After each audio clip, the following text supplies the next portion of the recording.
Hi, I hope you're doing well. Welcome to Diva Spills, where I'll be recapping and reviewing TV shows and movies of the past and present. I just want to say a massive thank you for tuning into my very first video. I hope that you'll enjoy it enough to want to watch more. Hopefully, I'm always open to hearing feedback on how I can improve, just so that this will be an enjoyable little tea time for us all. Speaking of which, I do encourage you to grab a beverage, whether hot, cold, or lukewarm, to keep us company during this little kiki session.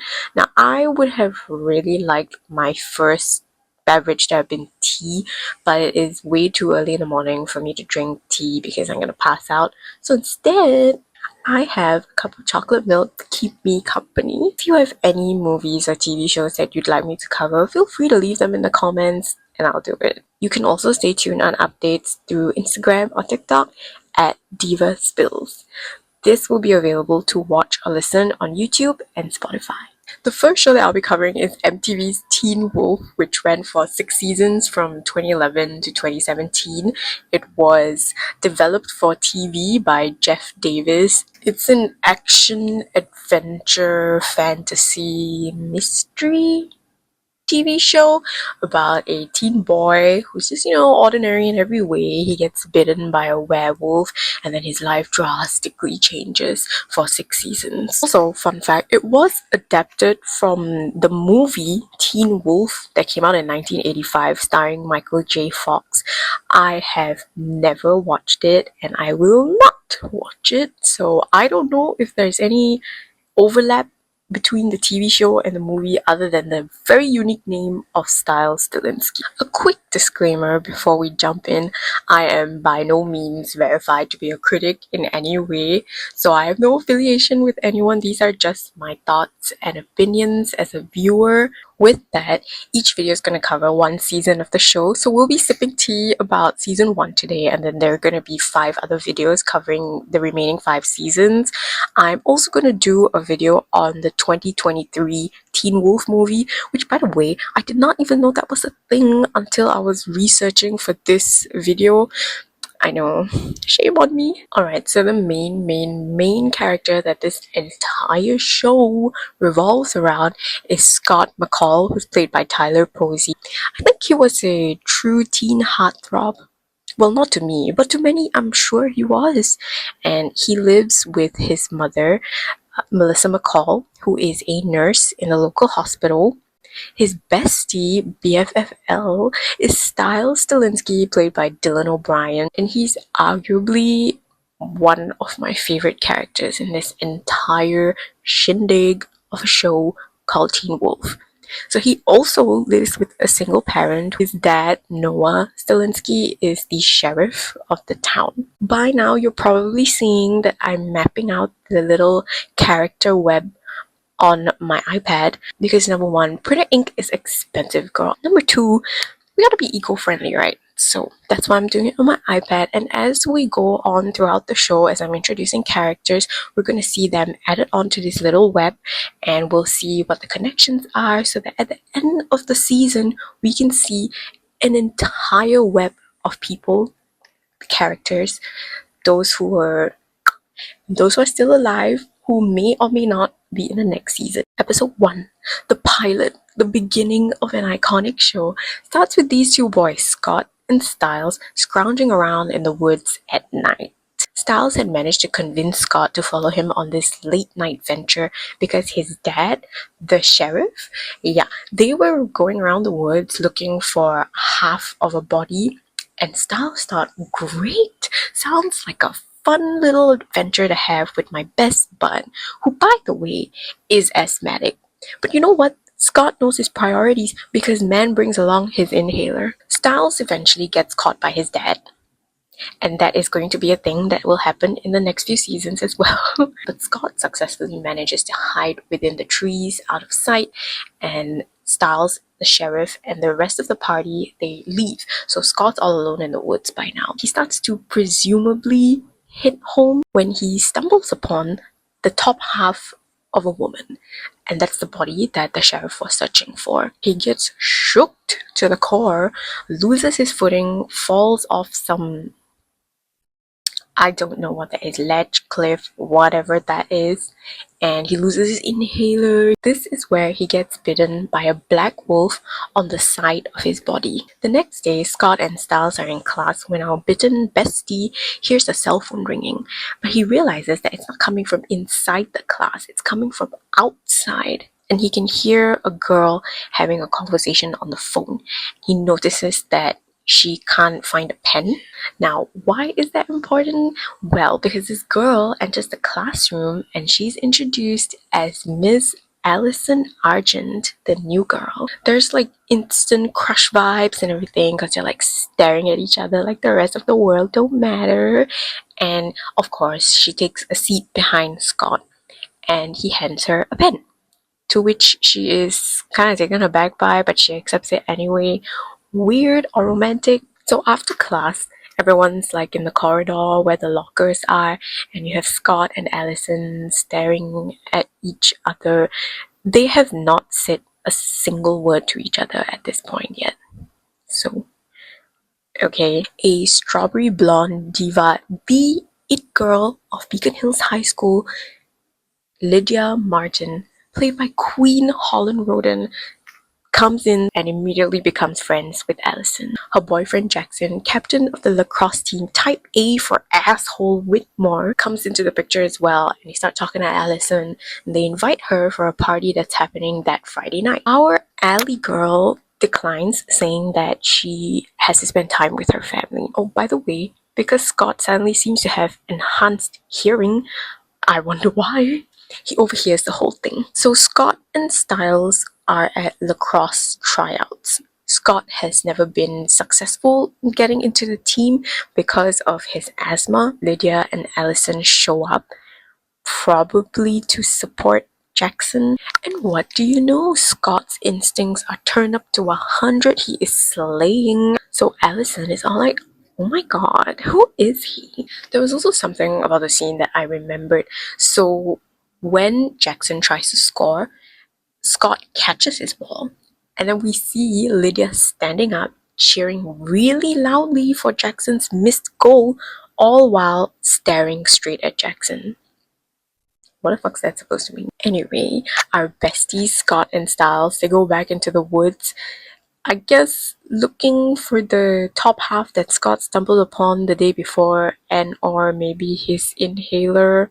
While they're trudging through the woods, Styles jokingly brings up lycanthropy, real subtle. They reach the spot where Scott says he saw the body, which, how do you know that's really the spot? Because it was at night, there are no lights, and everything looks the same in the woods, girl. It's just trees. How do you know that you're standing in the right place?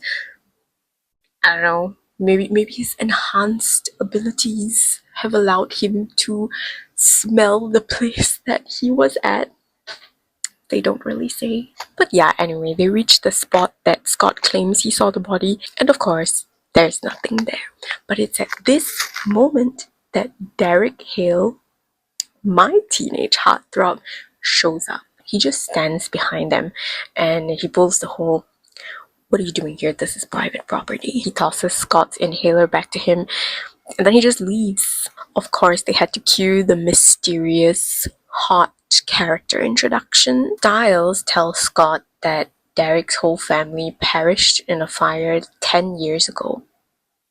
And that's it. We don't get anything else for now. And the scene cuts to Scott working in an animal clinic. So that's his part-time job after school. It's a rainy night and he wants to change the dressing on the bite wound. When he takes off the bandage, he sees that there's nothing there. The entire wound has healed. Of course, doesn't have much time to ponder over it because he hears this loud rapping on the door and he sees, to his luck, that it's Allison, and she's all frantic, she's crying because she hit a stray dog, and so brought him immediately to this animal clinic. So Scott follows her to the trunk of a car.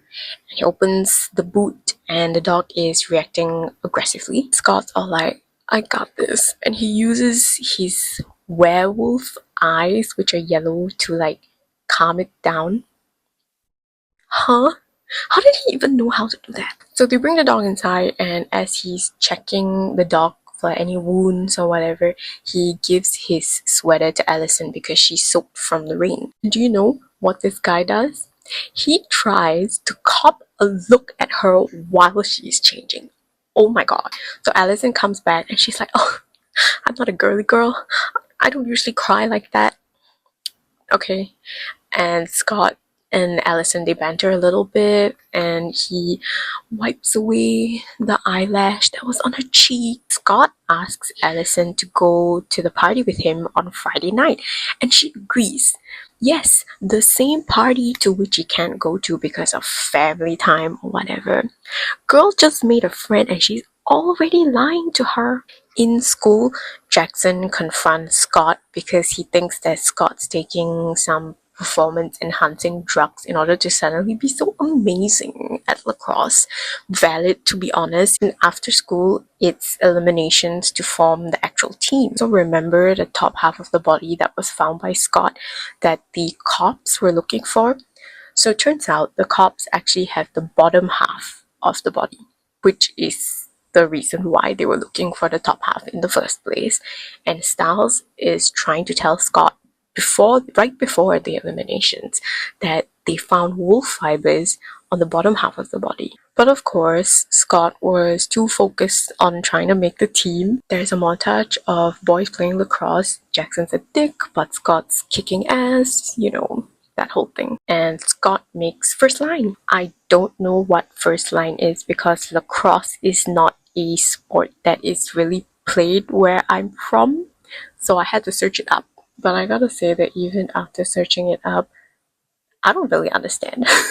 I still don't know what that means, but he's really happy about it, so I guess it's a great position. If you can explain to me what first line in lacrosse means, please feel free to comment because I'd like to know. This result makes Styles real sus, and when he gets home, he goes into a deep dive search on lycanthropy, and it's giving Bella from Twilight when she's searching about vampires. Iconic. Scott shows up at Styles the next day and he casually tells Scott that Derek is currently being questioned by the police because of the fact that he mysteriously came back to town just when there's a dead body. Styles decides to do the deed and tells Scott that he thinks that Scott is a werewolf. But, Scott gets mad at him because he thinks that his sudden abilities are all his own doing and he suddenly has a girl who he likes.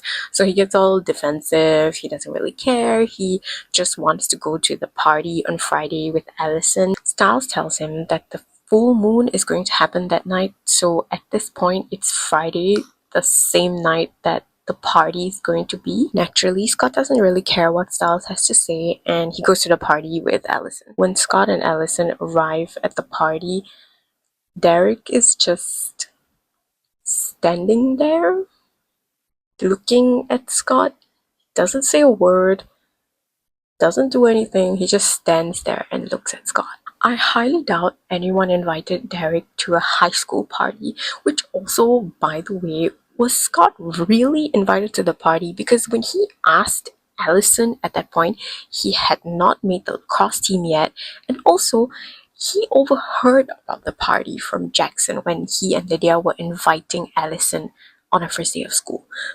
So I guess he was just accepted because he's now first line of the lacrosse team. Anyway, Scott and Derek have a little stare down before Derek just leaves, and Scott and Allison enjoy the party a little bit. They're dancing before a really weird scene happens. So Scott makes intense eye contact with Lydia, who is with Jackson, and they're making out. So Scott watches that while maintaining eye contact with Lydia. I don't know what that was, but it made me really uncomfortable. Scott tries to kiss our alley girl, but he starts to freak out and he leaves. Allison tries to follow him, but he drives away.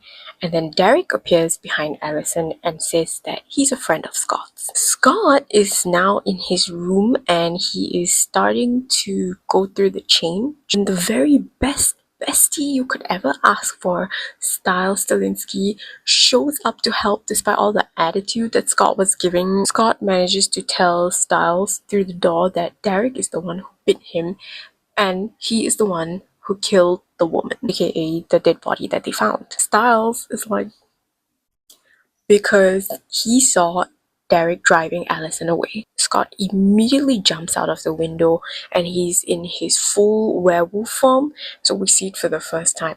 Now in Teen Wolf, how they have done the werewolves is, number one, it's actually not CGI, and I thought that was a very important piece of information to add. They use prosthetics, and I gotta say, I think it looked really good.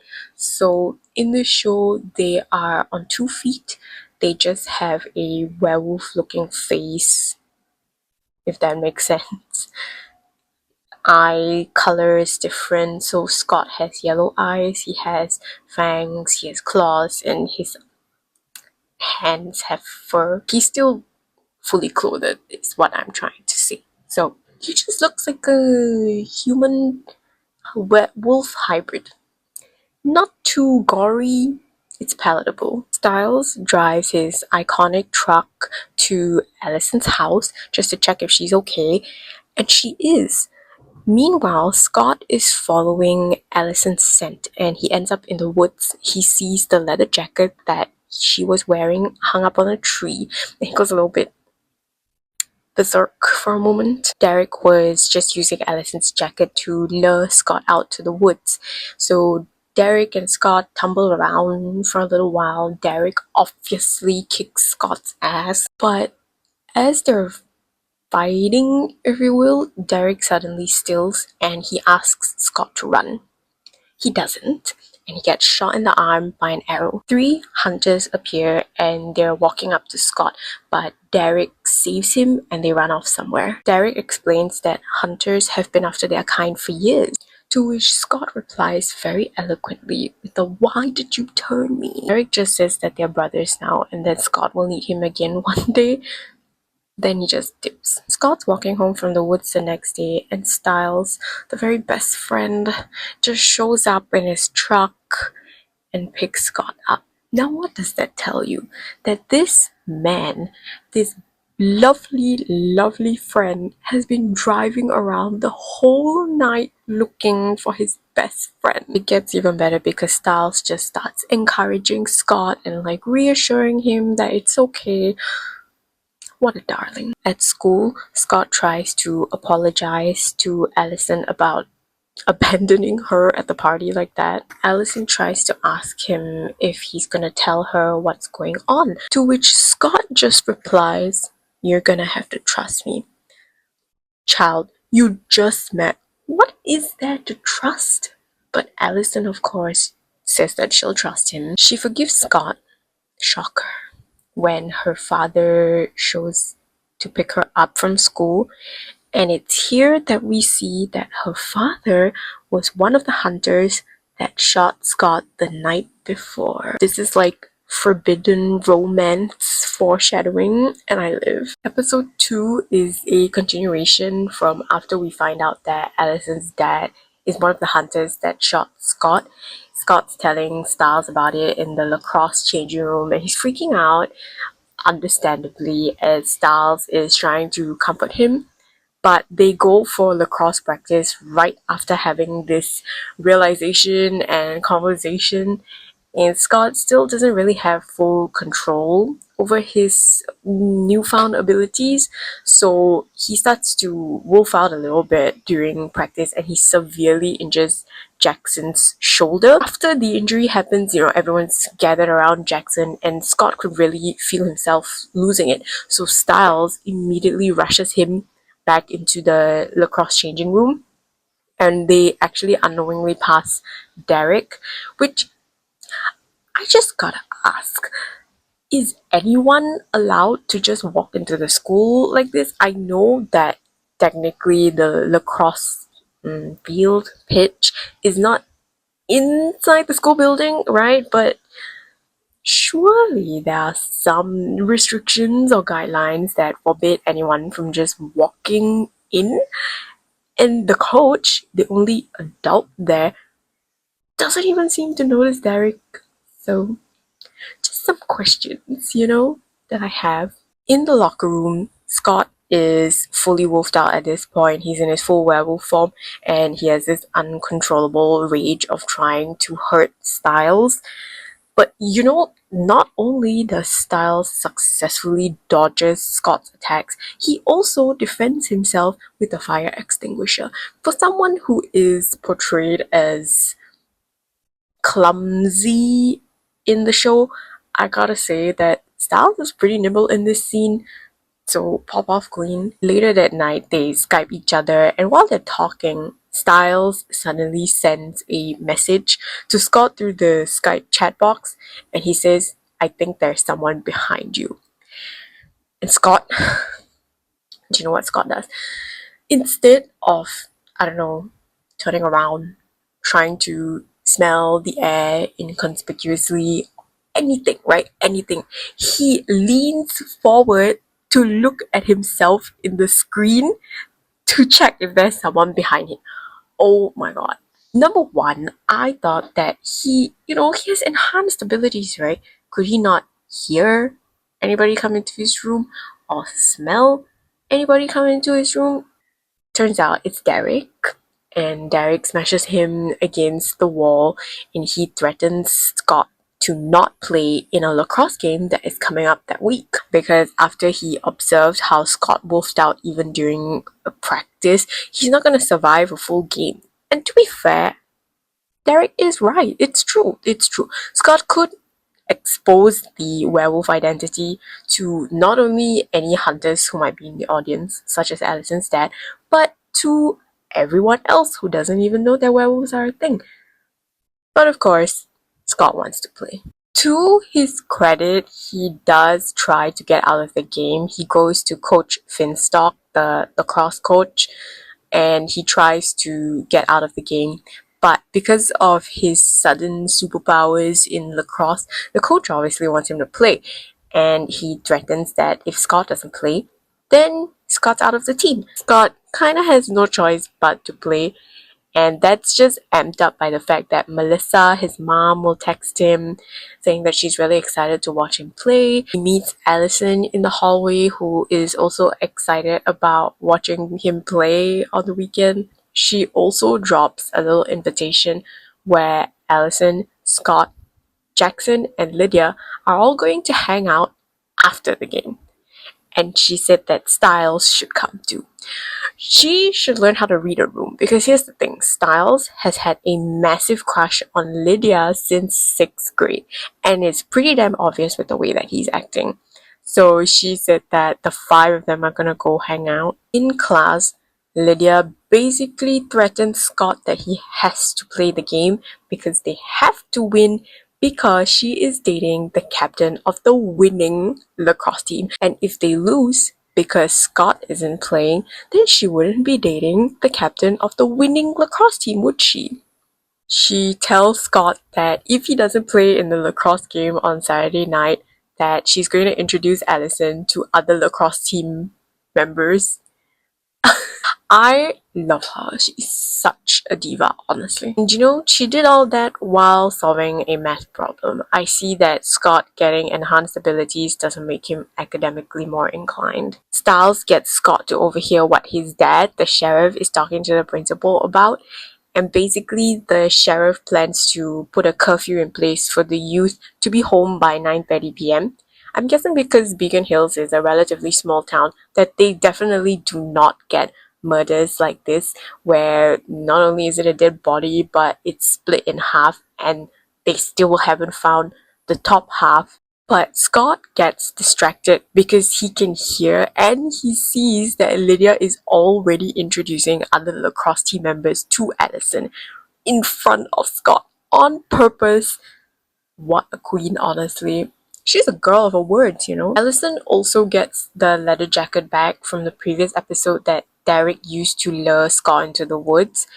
And when Scott sees that, he gets all reactive and he starts questioning her about where she got it from. This is a little weird. I don't know if this scene was intended to play out that way or not, but Allison just gives him a weird face and walks off. That was just weird. I did not understand what was happening. An infuriated Scott cycles to the Hale house, which is in the middle of the woods. What a lovely neighborhood. And he starts yelling out that Derek should stay away from him. And Derek appears, doesn't care. He just tells Scott that Styles Googling about lycanthropy isn't going to help him, that he needs actual help from Derek himself. And he breaks Scott's lacrosse racket. I think it's called racket. And he warns Scott not to play in the game again before he just leaves. The camera zooms out and we can see that while the front of Hill House looks okay, the back was completely burned down. So this is what Styles was referring to when he was telling Scott about the fire that Derek's family perished in. In school, Scott tells Styles that while he was confronting Derek, he smelled blood and he's pretty sure that there was something buried underneath the house. So they hatch a plan on how they can link Derek to the murder of the woman so that he'll be taken away by the police and Scott can go and play on Saturday night's lacrosse game. They go to the hospital after school so that Scott could sneak into the morgue and get a whiff of the lower half of the body just to confirm his suspicions. And it is the same scent. We also see that there are bite marks up and down the leg of the body. While Scott was busy doing all this, Styles was trying to shoot his shot with Lydia, but she was on the phone so she didn't hear a thing that he said. That night, after Derek leaves the house in his car, both Styles and Scott run up and they start digging the site where Scott could smell the blood. After digging and digging and digging, they get shocked because they did not find the body. They found a black wolf head. So Scott's like, oh man, blah blah blah. They're confused. And Styles, ever the brains of the operation, he sees that there is a wolfsbane plant, a single plant, growing up just a few meters away from the dig site. He pulls it up and it's connected to a piece of string. So he continues to pull at it and it forms a little spiral around the dig site.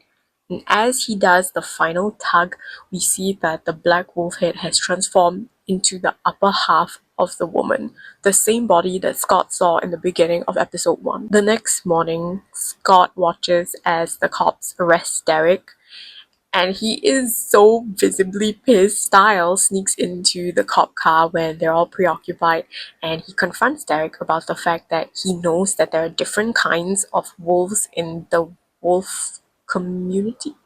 Because in my description of Scott as a werewolf in episode 1, he was fully clothed, standing on 2 legs, all that, right? But the woman that they found could turn into a full black wolf. Derek ignores Styles and he just tells Styles that he really should stop Scott from playing in the lacrosse game on Saturday night and that he's the only one who can. But before the conversation can go any further, Styles gets busted by his dad. Starts to question Styles about how he even knew there was a body there in the first place. What was he doing out in the woods near the burnt down Hale house in the first place? You know, typical questions that I'm sure any parent would ask. Styles obfuscates his way around it. So I really do recommend that you watch the show to get the full experience of Styles' sarcasm and little quips. It is quite entertaining when you're watching it, and it does provide some well-rounded humor. Scott and Styles are driving away in his truck when Scott is just very emotional, aggressive, defensive, everything, right? Like his senses are in hyperdrive, and it's because Styles kept the wolfsbane plant in his backpack in the back seat of the car. So Scott obviously got upset. Styles immediately throws the backpack away, but Scott has disappeared. Styles is back to driving around looking for Scott. Scott, meanwhile, is full wolf again, and he is on Allison's roof. He just watches her through the window. He doesn't try to attack or anything. He just watches her. But he gets shook by his own reflection in the window, and he starts to leave. But I guess he's not really in the right headspace because the minute he gets onto the road, he gets smacked by a car. And by whose car? By Chris Argent's car, Allison's dad. Allison's room is on the top level of the house, right? But the moment Scott got hit by Chris, it's like she immediately runs out from the front door. How did she get down so fast? Chris steps out to see who the hell he hit, and he sees that it's Scott, but Scott's fully human now and he's fine. Chris doesn't know that Scott is the wolf that he and his hunter friends shot. Only Derek, Scott, and Styles know that Chris is a hunter. However, Chris is kind of sus because when Allison and Scott talk about the lacrosse game, Chris says that he's gonna be there. It's finally Saturday night, the night of the game. Scott is very hyper aware of all the emotions and how he's feeling nervous, anxious.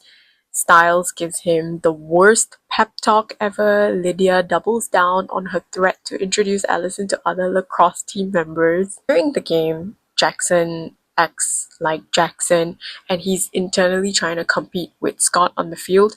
It's probably just to prove that he is the best and yet he's the captain of the team for a reason. He just doesn't want to be overshadowed by Scott, you know. This obviously irritates Scott. That coupled with the fact that Lydia made Allison hold a Go Jackson Go sign, that made him worse. He made it a lot worse. Scott tries to get a grip and he can hear Allison whispering that he can do it, which calms him down and he's able to perform in his hybrid wolf-human form. So he's not fully wolfed out, but his eyes are yellow. We can see some fangs as well. He's able to dazzle the crowd and intimidate the opponent. He wins the game for the team. Everyone celebrates. But Scott can feel himself really about to fully wolf out, so he runs away to the changing room. Allison goes after him, and Scott's up and around the ceiling as a wolf. You know, it's just for suspense, right? Like, is he gonna attack Allison? Is he not? He's not. Allison finds him standing under the shower because he said that he was feeling overwhelmed, and they share their first kiss there. Styles comes in later and he tells Scott two things. Number one, the medical examiner had determined that an animal was the reason for the woman's death, so Derek was let go by the police. Number two, now that the police had the entire body, they were able to ID the woman to be Laura Hill, Derek's sister. I know, unexpected. In the lacrosse field, everyone has gone home by now except Jackson, who sees Scott's glove on the ground, which he tossed when he was like running away because of his wolfing out. He can see that there are holes in where the fingertips should be. He keeps the glove. Episode 3 starts with Scott and Allison on a date at night.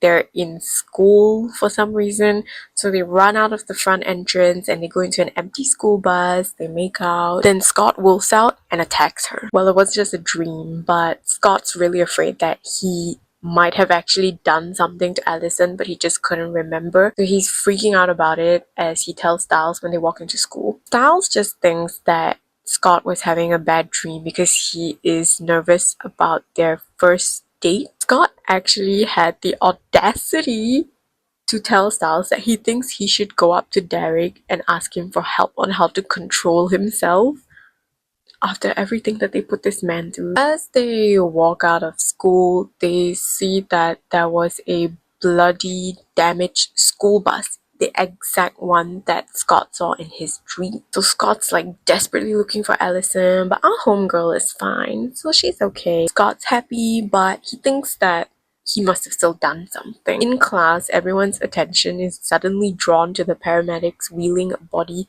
that suddenly sits up and just screams murder. The victim is alive. At lunch, Styles tries to continue to convince Scott that he didn't do anything, when suddenly all the popular kids come to sit at the lunch table with them. So Jackson, Lydia, Allison, and Jackson's best friend, Danny. He is the goalkeeper on the lacrosse team, and for some reason this show likes to mention that he's gay a lot. So remember how it was hinted that Scott and Allison were about to have their first proper date right at the beginning of episode 3?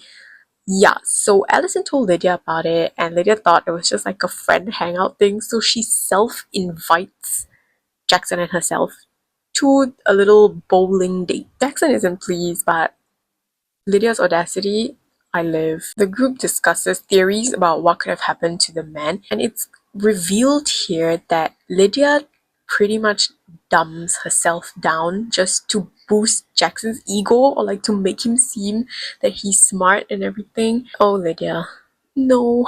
Styles is just quiet the whole time because he's still shocked from people suddenly sitting with them, especially Lydia, his crush. After school, Scott gets to his part-time job at the animal clinic, and it's here that we're introduced to Dr. Alan Deaton, the vet.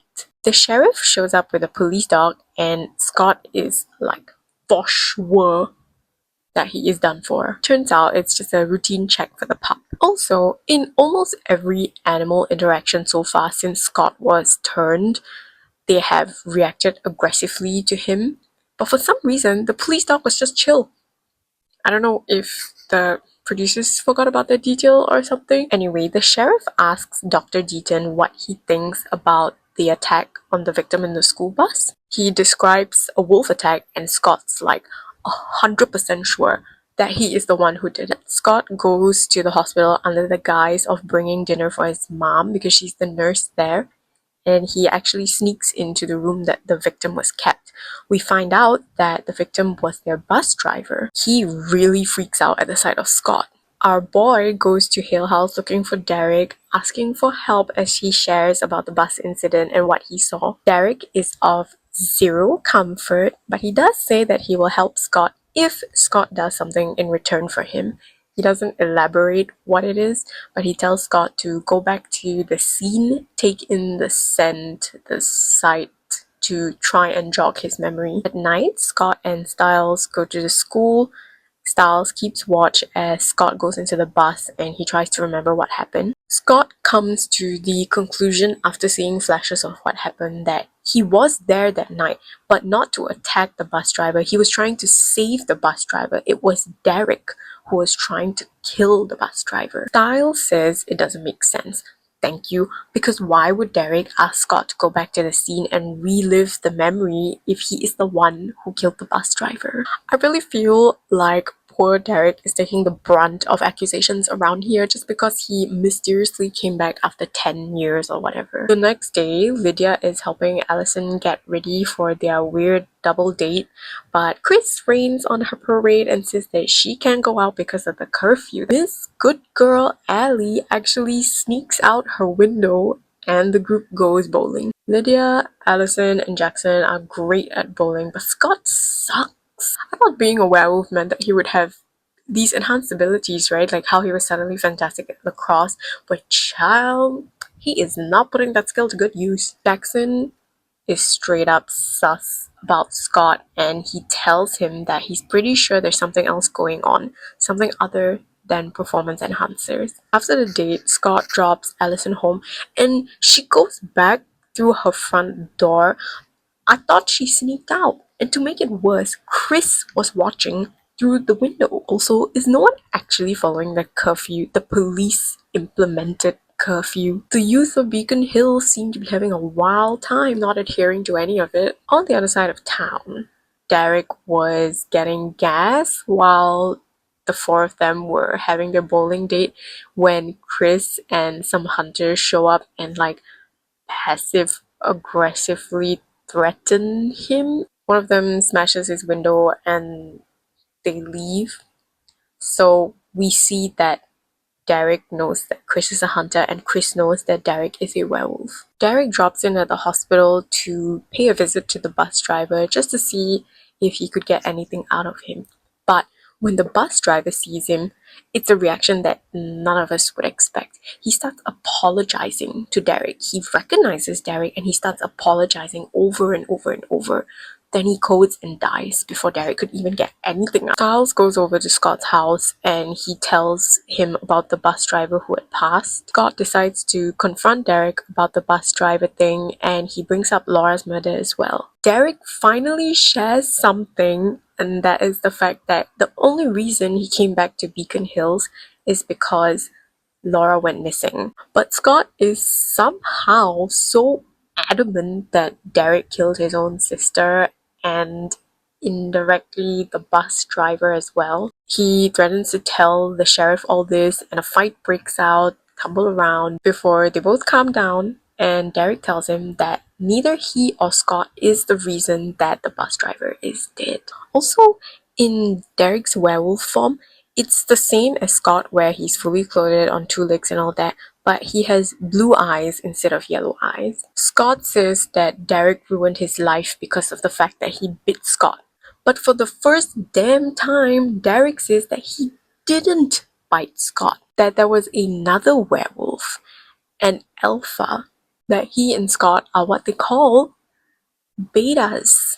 The alpha is much more powerful, and Laura came to Beacon Hills looking for him.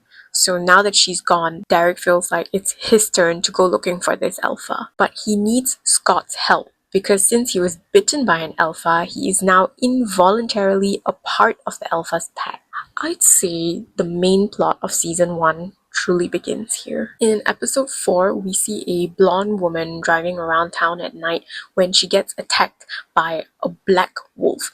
It clings to the passenger side of her car, and she grabs a shotgun and she shoots it, so it runs away. She stops the car, gets out, yells at it for it to come. Scott, who is peacefully asleep, hears these gunshots and he comes running. The woman goes to her trunk and she pulls out an assault rifle as well as a case which clearly has some kind of special bullets in it.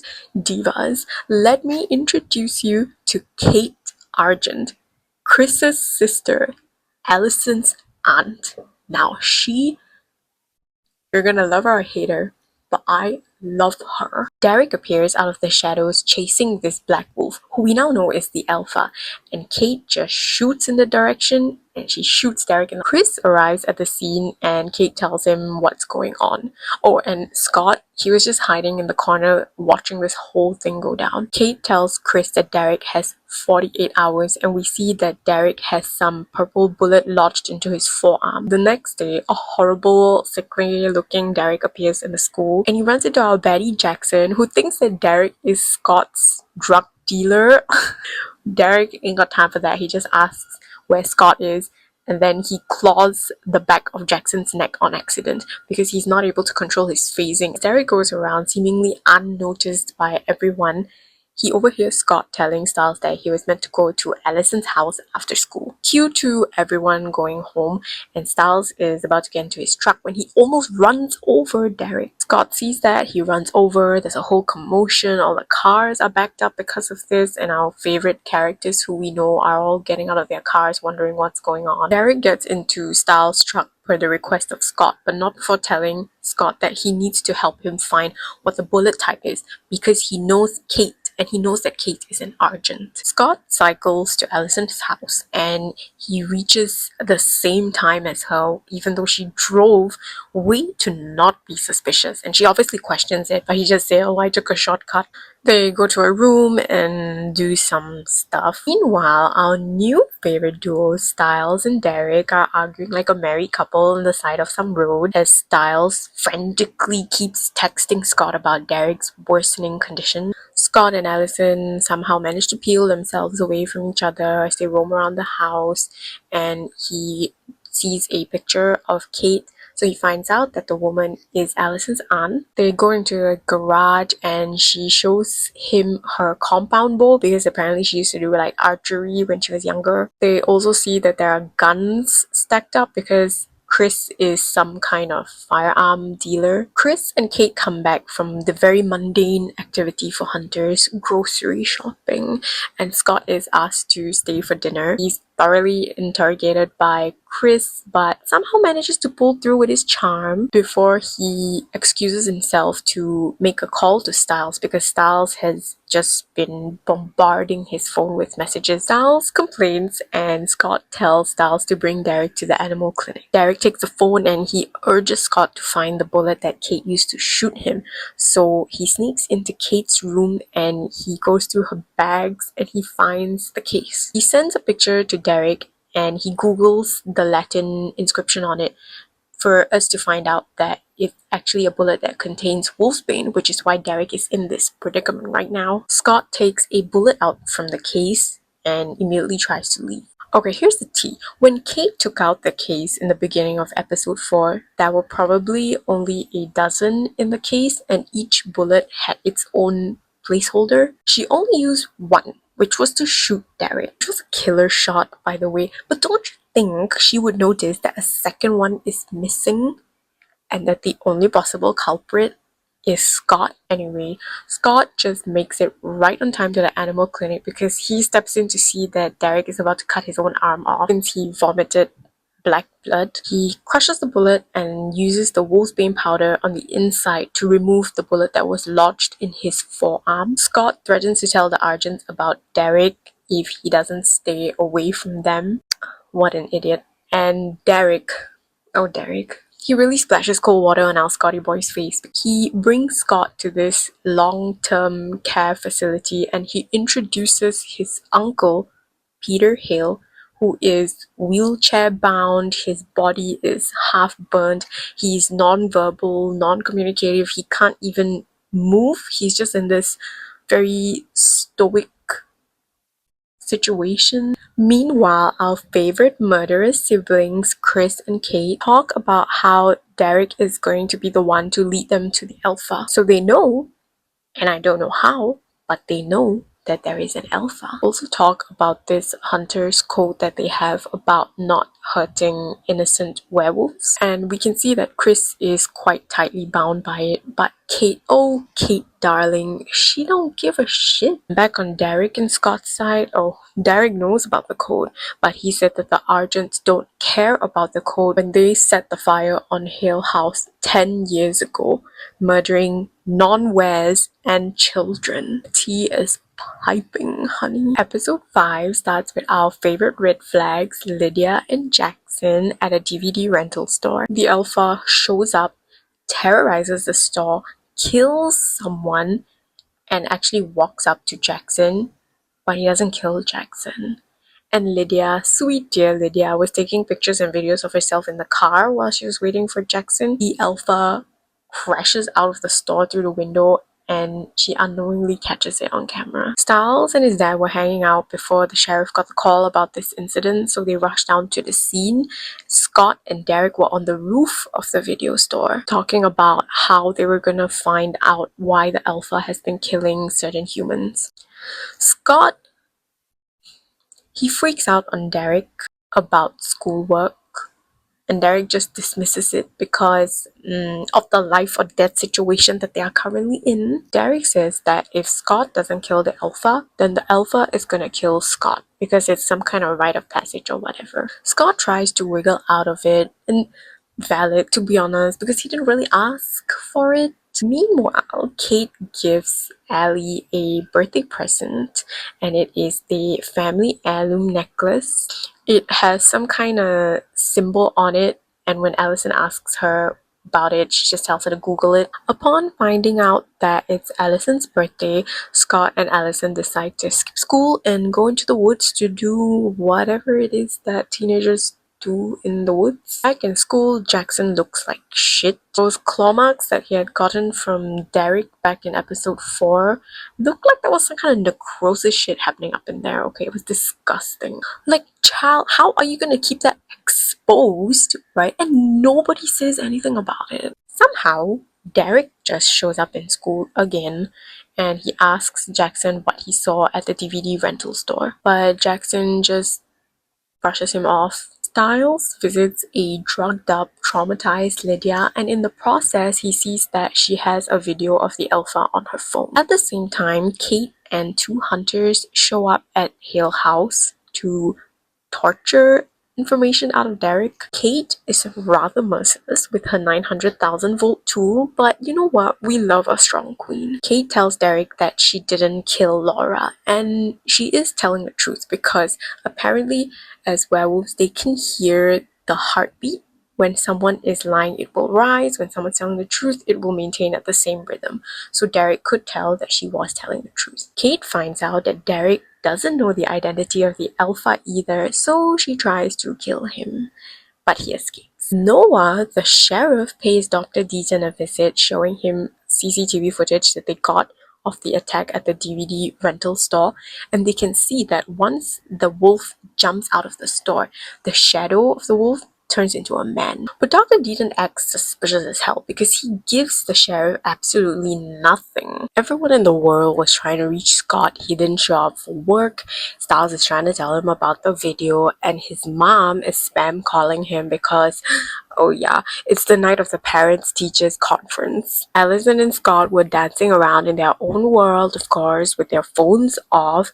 What in the world of recklessness is this? And I gotta say, Allison has snuck out before, right? Like in episode 3 when they all had their group date thing at the bowling alley, and Chris saw that Allison obviously snuck out. I'm just surprised that he didn't place a tracker on her or anything. I'm sure he must have some of those as a hunter because she is doing the same thing again. During the parents-teachers conference, we see our new bestie's parents talking to their respective teachers, and we learn a list of new things about them. For example, Jackson is adopted, and because of that, he feels like he needs to be an overachiever just to prove something. Lydia is an absolute genius, but people don't like her because of her attitude. And Styles' first name isn't Styles. So apparently his real name is complicated and he was named after his maternal grandfather. Also, the lacrosse coach, Coach Finstock, he's also the economics teacher. The chemistry teacher tells Melissa, Scott's mom, that the reason for Scott's lack of focus is because there isn't a male authority figure in the house. Oh my god. And finally, right after Allie's parents tell their teacher that they have a great, open, trusting relationship, the teacher tells them that Allison was not in school today. Anyway, Scott and Allison finally show up. They're in big trouble, of course. Chris and Allison's mom, Victoria Argent, they say a couple of mean things to Melissa just because Scott's dad is not around. Then a mountain lion appears in the car parking lot and manages to injure the sheriff before Chris kills it with a gun. All I have to say about that is, Scott, what the hell?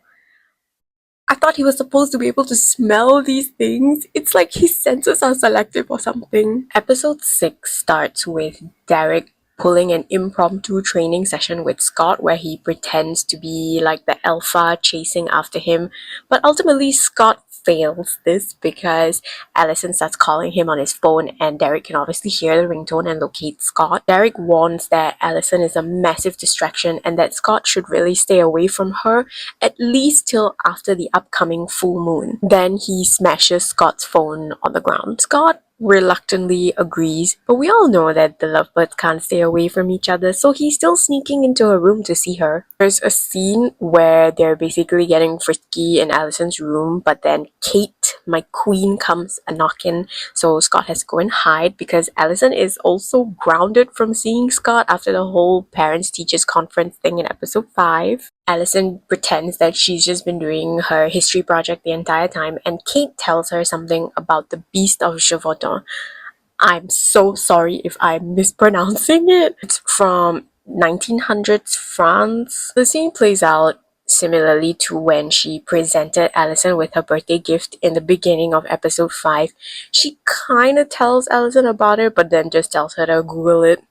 Like, sis, just tell her. It's so obvious what Kate's trying to do, right? So Allison obviously doesn't know that her family come from a line of hunters, and Kate is itching to tell Allison about it. But instead of being so outright, she's dropping hints like this, hoping that Allison's gonna figure it out on her own. Scott eventually is able to leave Allison's house, and as he's walking, he hears sounds that mirror the time when Derek was pulling that impromptu training on him. Well, it turns out it's not Derek, and so Scott runs, he hides in some car, and the windows all fogged up. He sees some being drawing a spiral on the car window. When Scott gets home, Derek's just there, and he asks Derek about this spiral. He also brings up the fact that Laura was buried under a spiral at Hill House in episode 2. Derek actually has a similar tattoo on the back of his neck. It's 3 spirals that are interconnected, But Derek just gets dodgy about this whole spiral thing and he just leaves. Next day in school, Scott tries to stay away from Allison even though he was very much up in her space and her face the day before. Styles is mad at Scott, but he's a softie for his best friend, you know, and he says that Scott's an idiot for asking Derek to help him with his control issues. Meanwhile, Allison's trying to tell a very uninterested Lydia about the Beast of Chauvedon, and she finally makes the connection that the Argents come from a line of hunters. When Allison shows Lydia a picture of the beast from the book that she was reading, it's very obvious that Lydia is shaken up. She's shook because it looks really similar to the alpha that she would have seen, but she quickly brushes it away as if nothing happened. In the middle of a school day, Styles and Scott go to the lacrosse pitch where Styles straps a heart monitor on Scott and then he tapes him up and starts throwing balls at him so that Scott can learn how to keep his temper in check, and they're able to monitor that based on his heartbeat. This method works, and somehow Scott comes to the conclusion that Allison makes him weak.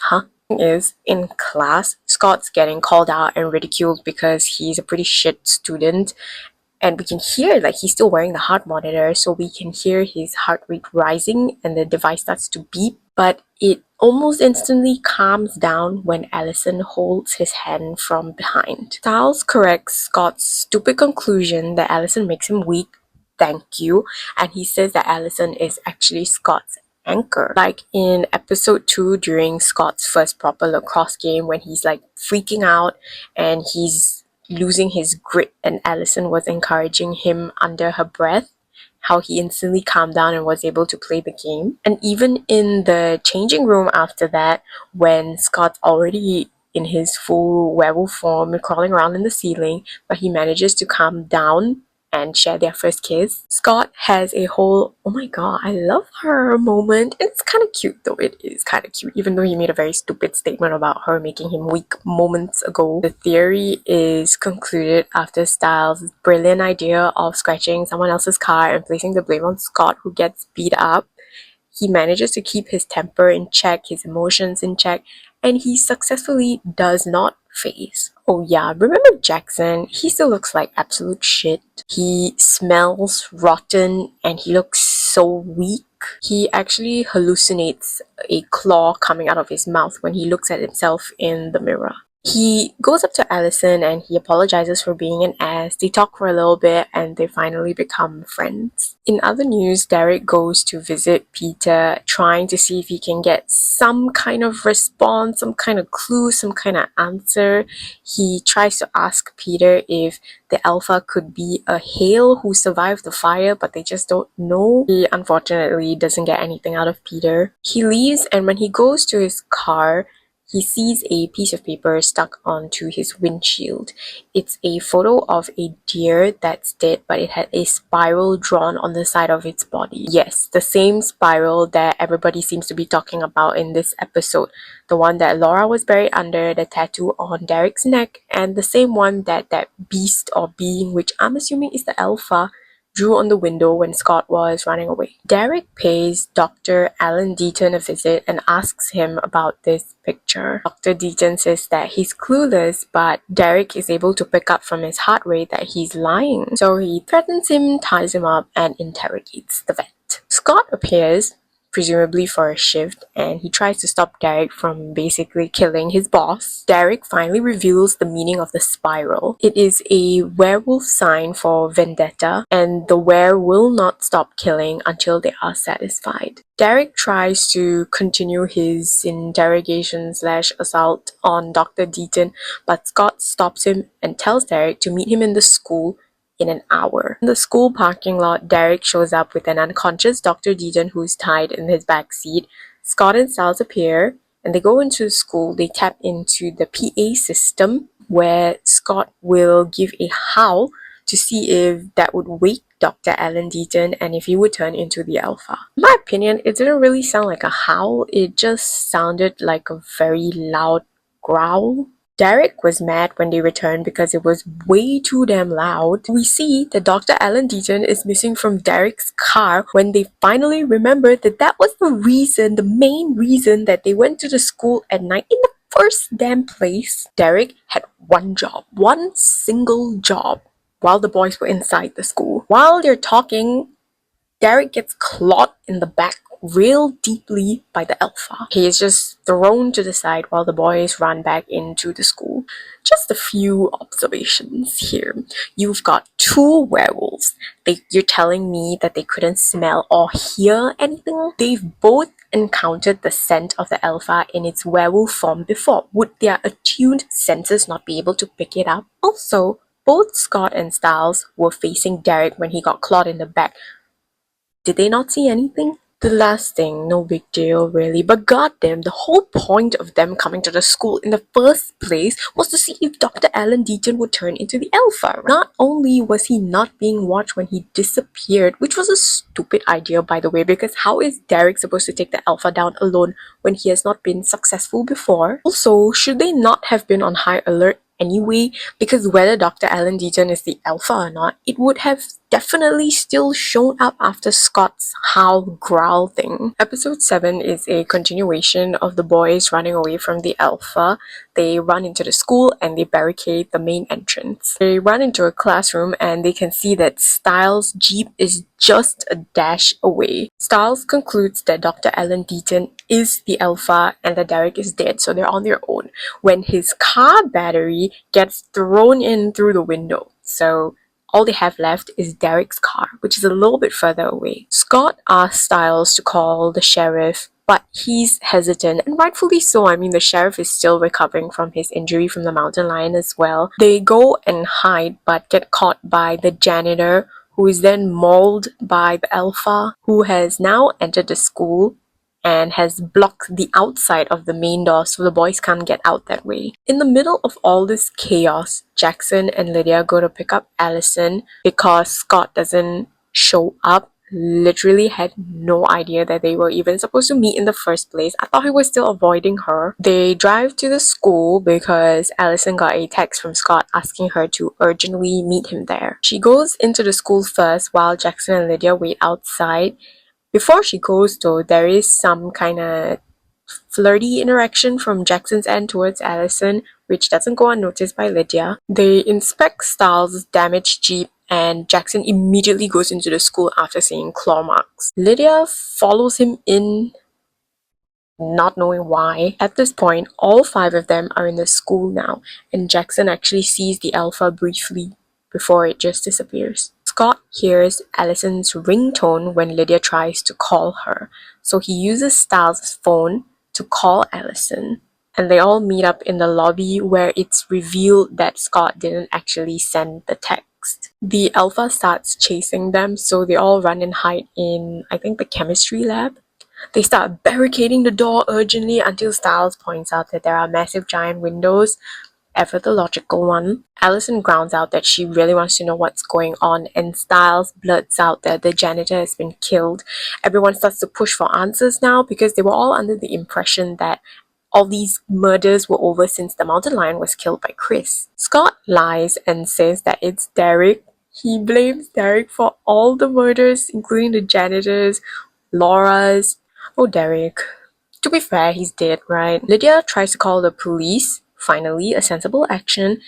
But someone had called the police beforehand to tell them to expect prank calls that somebody was chasing them in the school. So the police hung up on Lydia. Everyone pushes Styles to call the sheriff, and Jackson starts to get aggressive. He gets punched. Well deserved. Styles eventually does call his dad, but it goes to voicemail. Just a quick observation here. Why can't any of the other 3 call their parents? Especially Allison. Even though she doesn't know yet that her family are hunters or about werewolves, but Chris is really protective. Grounded or not, doesn't really matter when it comes to life or death because Chris will definitely show up. The alpha finds them and starts to try to break through the door, so all 5 of them run up to some chemistry storage room. There is a door that is leading up to the roof, but it's locked. So Scott says that if they can get the keys from the janitor's body, they'll be able to escape onto the roof. He takes some stupid thing as a weapon before Lydia suggests that they have all the chemicals that they need to make a self-igniting Molotov cocktail. Queen material. She prepares it with Jackson as her lovely assistant for once and hands it to Scott. Allison stops Scott before he goes and she tells him that she knows he's lying, and then she just kisses him. Scott leaves and he manages to get the keys after a little tumble with the bleachers that were closing and the Alpha, typical stuff. He throws the concoction that Lydia made at the Alpha, but nothing happens because Jackson handed Lydia the wrong chemical. He was supposed to hand her sulfuric acid, but he handed her something else. Sid Man was also holding Allison's hand in front of Lydia and Styles while they were waiting for Scott. The Alpha holds Scott down and he starts to growl. Scott starts to writhe around in pain and Jackson actually does the same. He's clinging onto his neck as he groans out in pain. Styles sees the claw marks on his neck and questions him, but Jackson doesn't say anything. The crazy thing is, both the girls didn't even bother to say anything about his sudden drop to the ground, writhing around in pain, and especially after Styles' question, everyone just pretends it didn't happen. After the Alpha's growl, Scott has now turned into a werewolf. He stalks over to the gang wanting to kill them, but he manages to calm himself after thinking about Allison. The cops finally show up. Styles and Scott tell the sheriff that this whole thing was done by Derek. The janitor's body has gone missing even when the police tried to find him. Scott tells Styles that he thinks that the Alpha is trying to get him to join his pack, but first he needs to get rid of Scott's current pack, which was made up of Styles, Jackson, Lydia, and Allison, which is why he made Scott have that bloodthirsty feeling to kill them. The boys see Dr. Alan Deaton getting treated by the medics. They asked how he escaped, but he doesn't say anything. Allison is mad at Scott, of course, and she says that she can't trust him anymore. Where is Derek's body, though? And how did the boys know that Derek's body wouldn't be there when they told the sheriff about it? Episode 8 starts with our two favorite boys singing in the woods. Styles was trying to get Scott drunk to help him feel better about the whole breakup with Allison thing. But the thing is, Scott can't get drunk, so Styles gets drunk for him. Some life updates. The school is open and the police are looking for Derek the fugitive. They had to bring in the state detective for this. Scott is acting out with his mom because of the whole Allison thing. Chris admits to Kate that they underestimated the whole Alpha thing. Yeah, where were you? So they arrange some kind of plan for the upcoming full moon. Lydia and Allison talk about Scott leaving them in the chem lab. Well, they bash him, really. Nobody talks about Jackson's weird neck situation that has been dragging on since episode 4. During a test, Scott starts to get a panic attack, so he leaves, and Styles, ever the best friend that anyone could ever ask for, excuses himself and he goes to help Scott. He tries to ask Scott to use an inhaler because it was something that he used to do when his mother had died, and it works. Scott manages to calm down. After that, Scott could hear a whole "you have something on your lip" moment between Jackson and Allison. It's kind of gross. How is Jackson just... I thought he was supposed to be weak, right? Like, we see that he's weak, he smells like crap, and then suddenly he's okay. Like, Styles is finally given the chance to be a player for first line because of a pink eye epidemic that's going around within the team. The coach also says that it will be a co-captain situation from now on, so he named Scott the co-captain, and Jackson's obviously upset. Very upset. His best friend Danny tells him to get a grip. Love him. I actually do love Danny. Scott tells Styles that he could smell Jackson's jealousy, to which Styles asks if Scott could also smell other emotions like desire. He really wants to know if he ever have a chance with Lydia. Scott asks Lydia to talk, so they go into a classroom and he asks her about Allison. Basically, if she still likes him. Lydia says yes, but only as a friend, and goes off on some tangent about how Allison was a fool for dumping him. It's double standard because she was just agreeing with Allison earlier that what Scott did was so not okay. She claims that she knows Scott did it just to protect them, so they make out. I don't even know where to begin. Look, I could see Lydia doing this as revenge because of Jackson's sudden flirtatious moments with Allison, and maybe in her perspective, it would be a way for Allison to feel what she felt. But Scott? Sure, you could say he just met Allison, but to do that to Styles, his best friend of all time, at the same time, it's probably because all his emotions are flustered and all over the place because of the upcoming full moon, so he isn't going to act very rationally. Either way, it was gross, and Scott lies to Styles that Lydia is totally into him during practice. Scott gets very aggressive on the lacrosse pitch and he body slams Danny, who everyone loves. There's a huge reaction. Everyone crowds around Danny to see if he's okay, and Lydia, who just happened to be there, runs up as well with her fake concern. She just wanted Jackson to see her smudged lipstick, and he does. He points it out as well. Styles notices and he realizes that Scott and Lydia obviously made out. Meanwhile, Kate, the best aunt in the world, teaches Allison how to use a taser. Allison mentions about how Scott kept saying that he didn't know Derek, then she saw them together. Not sure when any of these conversations took place. Could be maybe from episode 4 when after Kate had shot Derek, he appears in the school parking lot. Kate is very surprised to hear this and she tries to get more information out of Allison. It is the night of the full moon, and at the McCall house, Styles shows up with chains to help Scott. Scott acts possessed. Okay, it's giving Spider-Man 3 Peter Parker having a personality change after the symbiote goes into him. He pushes Styles away, verbally and emotionally, but Styles manages to trick Scott into being handcuffed to the radiator in his room. Styles sits outside the room and Scott starts to taunt him about the whole Lydia thing, about how Lydia prefers Scott over Styles. Then he tries the begging route, saying that it's the full moon thing and he didn't mean it, he's just upset about the Allison thing. So this is the second full moon that Scott is experiencing after being turned into a werewolf. Timeline-wise, it's been 2 months. The first time he turned, he was not like this though. Please, is the mean girl attitude gonna be a recurring thing? Anyway, Scott manages to break through the cuffs and he escapes through the window. He's running through the woods. He's rather unhinged.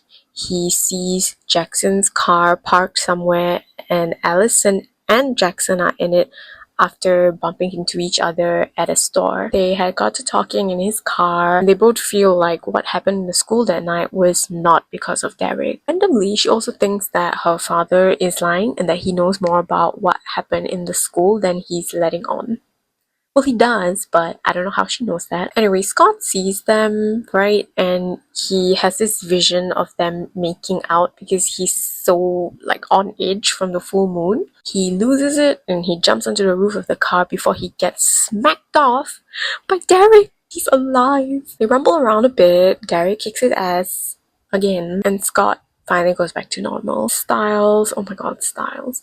He's driving around looking for Scott again. He does see cop cars and an ambulance in the middle of some road, so he thinks about his dad. He's worried. He stops and he sees that his dad is okay, so he decides to just stay there with his dad. Kate and Chris are somewhere in the woods watching this, and Kate basically identifies who Styles is to Chris. Kate asks Chris about the wolf that he shot in episode 1. She hypothesizes that a smaller werewolf could mean that he was younger. Derek helps Scott back to his room when he asks Derek if there's a cure for this. He doesn't want to be a werewolf anymore because he feels like as long as he's a werewolf, he'll never be able to be with Allison. Derek says that there is a way, and that is to kill the one that bit him. Derek says that he will help Scott kill the alpha if he can help him find it. So remember when Scott jumped onto the roof of Jackson's car when he thought that Jackson and Allison were having a little thing going on? Well, one of his nails got stuck onto the roof. Imagine the cost of repairing that. Oof. Jackson takes the nail and he compares it to the holes in the gloves that he found on the lacrosse field from episode 2 after Scott wolfed out during the game. When was Jackson so smart to think of that? Episode 9 begins quite randomly with their chemistry teacher, Adrian Harris, still in the classroom late at night. Even in TV shows, they got teachers working overtime, man. He sees a list of names on his table, and they all have the same last name of Harris, but with different variations of the first name. And they all have a cross next to it, except for his name, Adrian Harris. The alpha shows up and Harris starts to plead for his life. He says that Laura is the one who wrote this list. The alpha approaches, but Derek appears and he pushes the chemistry teacher to safety. The alpha runs away and the cops arrive, so they start chasing Derek because he's a fugitive, remember? Mr. Harris is put under protective detail by the cops. Chris and Kate are also following Derek, but separately. So Chris is chasing the running figure of Derek, and Kate is in a car chasing Derek's car that's being driven by Scott and Styles. They eventually catch up to Derek somewhere, and he's absolutely still pissed the hell off about being a fugitive. Jackson is finally getting the claw marks checked out by a doctor, and he tells him that he's been having a recurring nightmare about a house burning down, people being stuck inside, screaming. He has a whole hallucination during that appointment. The doctor tells him that he has aconite, aka wolfsbane poisoning. He searches it up on Melissa's computer. For some reason, man couldn't even wait until he got home. He has his version of an epiphany of what's going on. In school, he tells Scott that he knows what Scott is and he threatens Scott into giving him the bite or else he'll tell Allison. Styles tells Scott that he may have a plan on finding out who sent the fake text to Allison on the night where all the 5 besties were stuck in the school. Scott tries to talk to Allison, but girl is so over him. Like, she needs time and space in order to even just be friends with Scott after what had happened. Styles asks Scott to steal Allison's necklace so that they can have a closer look at the symbol on it, since she can't even be near him for him to ask. But her necklace isn't in her school bag. Jackson taunts Scott in the cafeteria using the fact that he has enhanced hearing to his advantage. He threatens Scott, sexualizes Allison, doing all of the Jackson-y things that Jackson does. He also breaks up with Lydia over text, asking for his spare key at her earliest convenience as they are no longer dating. Derek is in Styles' room and our favorite duo is back together. After some good old bickering, Styles tells Derek that he has a plan to trace the fake text that was sent to Allison. So he calls Danny over because apparently Danny does dabble in this. What an alliteration that was. Danny is rather hesitant at first because it's probably illegal to do that, but Styles uses a shirtless Derek who has been renamed as Miguel, his cousin, to incentivize Danny to trace the text. And he does. We find out that the text was actually sent from Melissa's computer in the hospital. Scott sneaks into Allison's room while she's out and he finds her necklace. He also sees the book that she had about the Beast of Gévaudan. When he leaves, Chris sees him outside, so he invites Scott in and he starts asking about how Scott knows Derek. Allison was out running at this time in the woods and she stumbles upon Hill House. She decides to go in, she has a look around, but then she gets shook by Kate, who was just there. Allison tells her that she just wants to know what's going on. And Kate tells her that she can give Allison what she wants, but she just needs some time. When Allison gets home, She can hear Chris and Scott talking in the living room. Scott has an outburst about how everything he did that night was to protect Allison. Later that night, Scott is at the lacrosse field preparing for the quarterfinals game. Jackson asks Scott about the bite, and Scott says that it has to come from an alpha. Jackson thinks that everything is easier than it actually is. Typical Jackson, but Scott explains about hunters and some of the disadvantages of being a werewolf. Jackson, the sudden genius, is able to piece together that the Argents are the said hunters that Scott is talking about. To be fair, I'd say Scott was pretty obvious about it too. He says that Scott has 72 hours to get him the bite. Chris and Kate are in the crowd during the game. They were there to see if they can find out who is the young wolf. Kate sees the wound on the back of Jackson's neck and she tells Chris. Scott overhears this conversation. He had 5 episodes to notice this.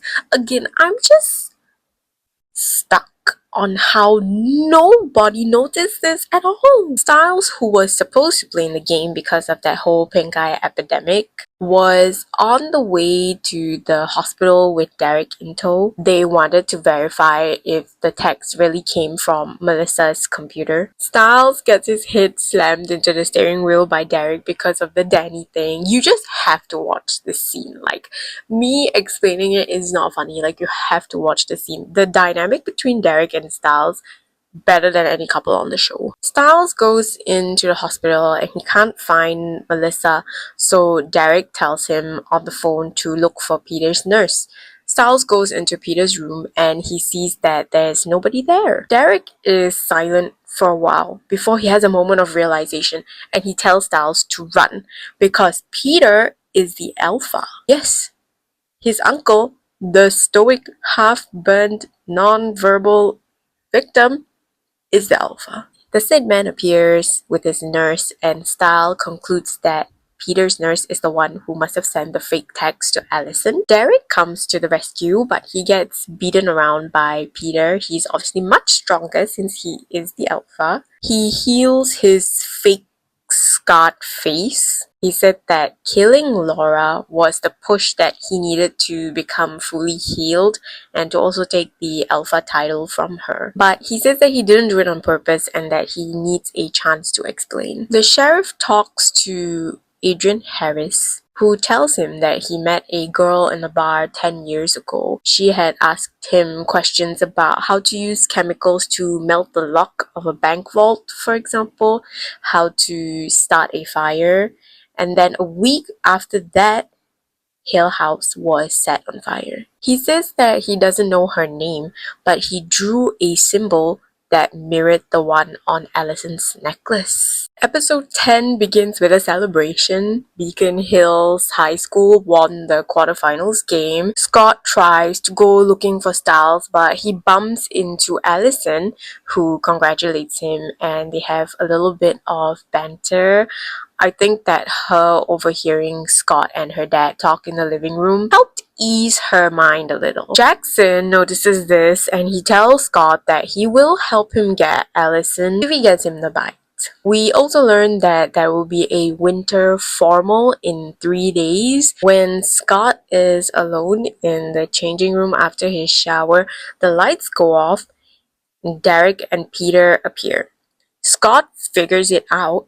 Peter says that he needs Scott's help. He's not killing any random human. He's just killing the ones that were involved and responsible for the Hill House fire. He says that he will spare Allison, and we also see that Derek is on Peter's side. Scott's rather shook, but he argues back. He does not want to be a part of this whole thing. So Peter claws the back of Scott's neck and he's able to see Peter's memories of what happened the night of the fire and what happened to Laura. Styles appears suddenly. Allison is looking for her necklace that is still in Scott's possession. She goes around the house looking for it, and when she's in the garage, she starts to hear voices, so she hides in the car. Chris and Kate appear and they're talking about hunting werewolves. Kate suggests that Chris should teach Allison, but he says that she's not ready yet. Kate realizes that Allison is in the car,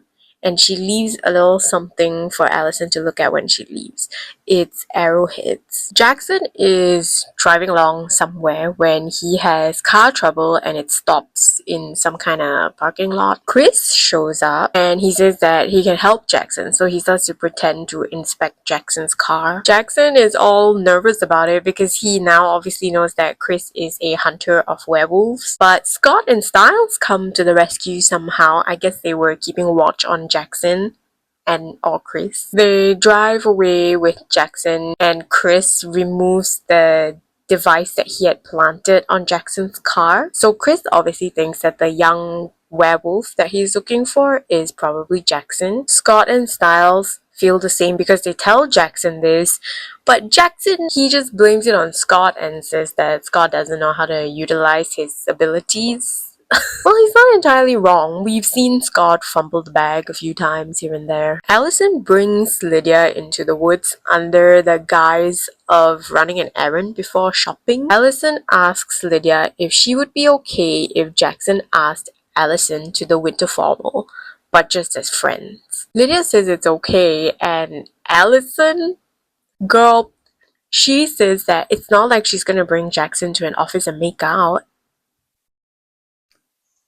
Girl knows the tea. And it's probably Jackson who told her that. Allison starts to do a bit of archery stuff, I guess, and then she starts to hear sounds like twigs breaking, so someone's nearby. Allison leaves Lydia on her own and she goes to check it out.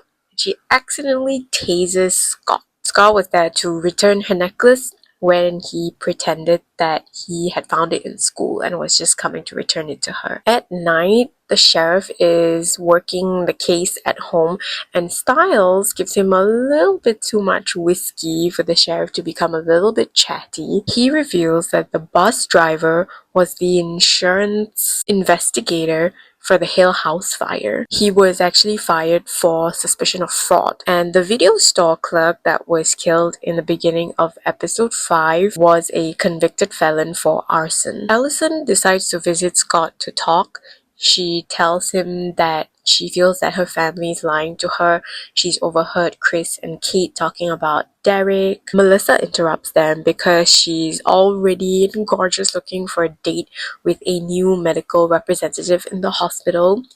And it's Peter. He was using this as a veiled threat to get Scott to join his pact. Scott asks Allison to wait because he obviously needs to get the situation handed, and he calls Styles, who crashes into their car, causing the date to be cancelled, and Peter knows that Scott was behind the whole thing. Derek pays Jackson a visit, telling him that he doesn't have to be afraid when he becomes a werewolf. They leave to go to Hale House, and Kate is trailing them. When they reach Hale House, Jackson tells Derek that he remembers this place. Derek appears like he's about to kill Jackson when Scott appears to save the day, and he knew this because Peter had made a veiled threat about Jackson's fate. At that moment, the hunters attack Hill House. Scott is shot and Derek saves him and sacrifices himself. Scott managed to run away before collapsing somewhere in the woods, but he is carried away and saved by Dr. Alan Deaton. Kate, meanwhile, texts Allison that they need to talk, and when Allison appears wherever Kate asks her to meet, she sees a chained up Derek who's wolfed out. Things are coming to a head now. Everything's coming together and things getting so exciting. So in the beginning of episode 11, Kate tortures Derek by electrocuting him. Electricity seems to be her favorite tool. She tells Allison all about the werewolves, including what's currently happening with the alpha and the fact that there are betas like Derek and another young one, but she doesn't know that it's Scott yet. So Kate tells Allison that she's gonna help Kate catch the second beta. Peter pays a visit to the animal clinic. He's trying to take Scott, but Dr. Deaton kicks him out. He's got some balls, man, I tell you. And the thing is, Peter can't do anything about it because of something to do with an element called mountain ash that seems to stop Peter from going through. And I have to give a little update. Melissa tries to call Peter to see if they can reschedule a date, but because she obviously doesn't know everything that's going on, right? So she doesn't hear back from Peter, and she thinks that like she's the problem or something, and she cries. Oh.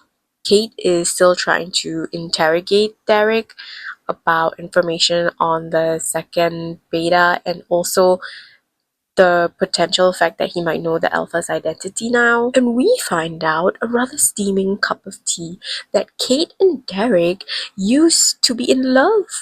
Well, at least Derek used to be in love with her, but Kate, that manipulative queen, was just using Derek. And you know what? I totally see the two of them being together. Well, she finally admits that she is the one who burned Hill House down. But I'm pretty sure that you as a viewer would have figured it out a couple of episodes ago, because she did give the necklace to Allison, the one that was mentioned by the chemistry teacher. Scott is keeping watch on Allison because he's pretty sure that Peter might do something to her, especially now that Derek has gone missing. Scott has not been allowed to go for the winter formal dance because of his poor grades. He was supposed to get kicked off the lacrosse team, but Coach Finstock really fought for him to stay, and the replacement for being kicked off the lacrosse team is for him to not go to the winter formal. So he asks Jackson to take Allison to the dance since he can't. He refuses, of course, typical Jackson,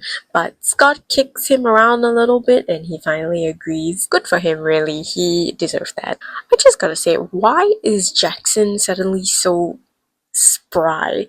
He was getting weak and miserable after getting the claw marks. Like, is he just suddenly okay? Lydia and Allison go dress shopping. Allison says that part of Lydia's apology for making out with Scott is to take Styles to the dance, and the said man was right there at the department store. She's a real one, that Allison. So Styles follows Lydia around carrying all the dresses that she's about to go and try on when Peter appears and has a whole weird interaction with Allison about her skin tone and the dress that she should pick. It's giving stranger danger, pervert alert. But Scott, who has been keeping watch on her, saves the day when he gets a car towed. Chris had been leaving voicemails on Kate's phone because she disappeared ever since she kidnapped Derek. And we all find out that Derek knew it was Kate all along. He just never told anyone because of the guilt. Kate is also able to figure out, thinking about how Derek used to pine after her, that Scott is the beta, not Jackson. It's the night of the dance, and Jackson's pretty much drunk when they show up. He's obviously not enthusiastic about being at the dance with Allison. Allison is not going to have a good time with him either. Lydia and Styles show up as well, and Allison can see Scott sneaking into the dance through the roof. So she gets really excited. Oh, bless her. Jackson is an ass as usual. Styles gets assertive with Lydia and he says that he's had a crush on her since forever. So he boosts her mood and they dance together. The coach finds out that Scott is there and he starts to chase Scott around the dance. But Scott gets a great idea and he goes to dance with Danny, so that when the coach catches up to him, it just makes him look bad because it's as if the coach is upset with the fact that Scott and Danny are dancing together. So Scott's allowed to stay at the dance, finally able to dance with Allison. It's kind of cute, honestly. Jackson, he goes to the parking lot and he sees a pair of red eyes in the woods. So he thinks it's the alpha. He goes into the woods and he starts proclaiming loudly about how he deserves the bite. He just wants to be one of them, you know. But it's not the alpha. It was lasers from the hunter's weapons. So Chris goes up to Jackson and asks what he knows. Lydia, who had seen Jackson leave the dance, tells Styles that she just has to follow him to see that he's okay. Scott tries to tell Allison about the whole hunter werewolf thing because he doesn't know that Allison already knows.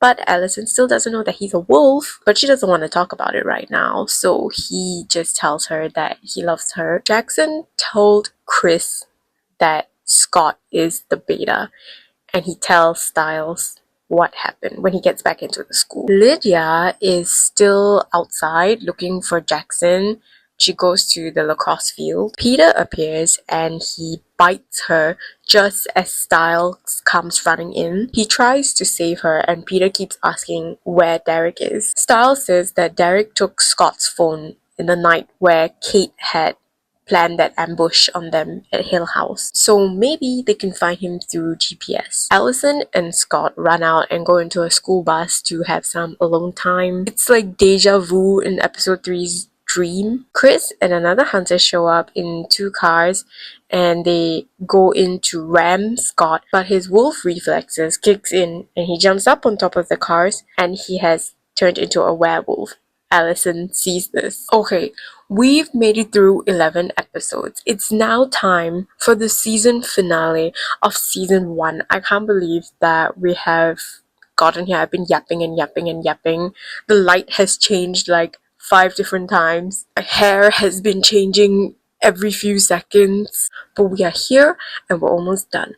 Episode 12. Scott runs away and Peter tells Styles to call Jackson about Lydia so that he can help her, and Styles has to follow Peter because they're gonna get Derek. Chris takes Allison away and Scott has a whole moment in the woods. Oh, poor thing. Jackson gets Lydia help. Peter and Styles drive to some other parking lot. Chris flips out on Kate about telling Allison about werewolves and hunters. He also knows that the Alpha was not killing random humans. He had a contact in the sheriff's department who fed him information about everything that Styles' dad told him about, like how the bus driver was the insurance investigator. Chris makes Kate take Allison to Washington and to wait there until this whole thing blows over. Allison's mom, Victoria, is helping her pack her things and tells Allison about a code. When Allison asks what's going to happen to Scott, she dismisses all her other questions and she's kind of mean about it, to be honest. Scott is at the animal clinic alone and sad in a corner. Styles helps Peter track Scott's phone and we find out that Scott's username and password is Allison. I'm not even surprised. It's a bit too much. Lydia is stable in the hospital, but the doctors feel like there's something odd. It's as if she's having some kind of allergic reaction. The sheriff shows up and he's asking Jackson what the hell happened, but Jackson tells him that he's not the one who brought Lydia to the dance, that it was Styles. Scott gets an idea. He climbs up a cliff and he howls. Derek hears this and howls back.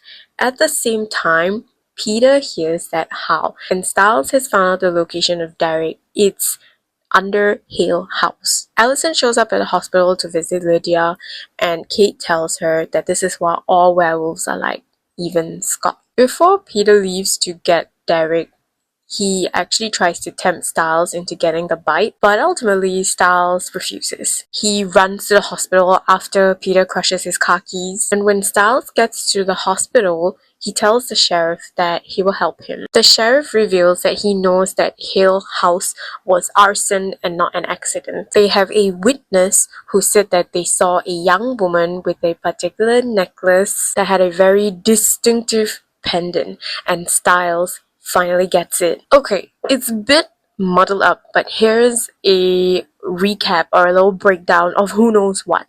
So the cops know what I just mentioned. Us, the audience, Derek, and Styles know that it was Kate. Scott thinks that it's the Argents as a whole when Derek mentioned that when he brought Scott to see Peter. Chris doesn't know that it's Kate. Allison doesn't know that it's Kate. So that's the status right now. Scott found Derek, tells Derek that he will only release him from his bonds if he helps Scott take Peter down. Derek refuses and Scott tells him that Peter lied about accidentally killing Laura. Styles and Jackson try to leave the hospital to go and help Scott, but Chris and the hunters stop them. Styles reveals to Chris that Kate broke the code and that she was the one who set the fire to Hill House. So now everyone knows that it was Kate except for Scott and Peter. And Kate obviously doesn't know that, they all know. So here's the real tea of what happened. Laura came back to Beacon Hills 3 months ago after seeing a picture of the deer with the spiral on it, the same picture that was placed on Derek's windshield when he went to visit Peter, before we knew that Peter was the Alpha. But Dr. Alan Deaton had told Scott that someone prior to Laura coming to Beacon Hills had come into the animal clinic asking for a copy of the photo, and it was Peter's nurse. So Laura was lured into Beacon Hills just for Peter to kill her and take the alpha title from her. So this means that Derek and his siblings must come from the alpha bloodline. Derek's father should have been the alpha, and Laura must have been the oldest surviving child, which is why she has the alpha title and not Peter. If this is a genetics thing anyway. Derek breaks free from his chains and he agrees to help Scott. As they're going through the woods, Derek gets shot by Allison. The man just can't get a break, you know? I mean, he was just tortured for days by Kate and now he's getting shot again. Allison and Kate are there to take down Derek and Scott. Derek saves himself and the shook Scott. Allison and Kate run after them. Scott tries to convince Allison or like plead his case to her. Allison doesn't want to listen to a word that he says. Then Kate arrives and we find out that she tricked Allison as well. She told Allison that they were just there to catch Derek and Scott. But the real motive is that she wants to kill both Derek and Scott. She casually aims a gun at Derek and shoots him. She's like, that's so easy. I am surprised that if she was there to kill him, why did she not use like the wolfsbane bullets that she had used in episode 4 to shoot Derek? She just used a normal gun and bullets. Allison tries to stop Kate from shooting Scott, but Chris shows up and he threatens Kate to put the gun down. He says that he knows what she did. The alpha comes out of Hale House, knocks down everyone except for Kate. So he obviously overheard everything. He attacks Kate and he drags her into Hale House. Allison, who is the first one to recover, runs in after Kate. Peter is in his human form and he has Kate by the throat, claws to her neck. He tells Kate that if she apologizes, he will not harm Allison and that he will let everything go. Kate apologizes and he slashes her throat, which I'm really sad that the iconic queen is gone. But I guess he got his revenge. You know, it's kind of well deserved. Peter tries to go after Allison anyway, but Scott and Derek come in to rescue. Derek, oh, the poor man, he's really been through the ringer this season. He gets thrown around by the alpha, knocked out again, and then Scott fights with the alpha. Allison runs out trying to wake Chris up. He's still unconscious. Stiles and Jackson show up and they throw a self-igniting Molotov cocktail that works this time onto the alpha. The alpha catches on fire and we see that it goes from its Black Bull form into human Peter. Allison kisses Scott and she says that she loves him. Chris is awake now. Derek goes up to Peter, ready to end it all, but Scott stops him for a moment because like what Derek had told Scott at the end of episode 4, if he kills Peter, Scott may not be a werewolf anymore. Derek slashes his throat anyway and he is now the new alpha. Oh, we made it through the 12 episodes of season 1. I think season 1 was a great introduction to the show. The flow of the plot was intriguing. It was enough to make you want to keep watching. The bits of information that we learned as the audience, that we watched the characters learn here and there, kept the engagement going as well. I'd say the action scenes were decent and Peter being the alpha made a great twist because it gave the antagonist a more personal touch to the role other than it just being some random guy. I think the romance was a little bit cheesy, but I guess it's supposed to mirror some kind of modern day Romeo and Juliet situation. Forbidden romance called before its time, you know? I'm still down for the trope. I gotta say the one-sided love between Stiles and Lydia was not and is still not for me. I think that they would be great together, but personally I'm not a fan of how one-sided romances play out, whether a good or bad outcome. The show also had decent humor. Sure, there was some dialogue that may have been a little bit cringy here and there, but overall, I'd say that it was okay and the Derek Stiles combination was perfection. I also gotta say the fashion in the show was giving mid-2010s. But you know what? For this show, it's a vibe. So here's our character status for season 1. Scott has somewhat gotten used to being a werewolf. He and Allison are very much in love. He's doing well in lacrosse, but he still sucks academically. After Derek killed Peter, is he really still a werewolf?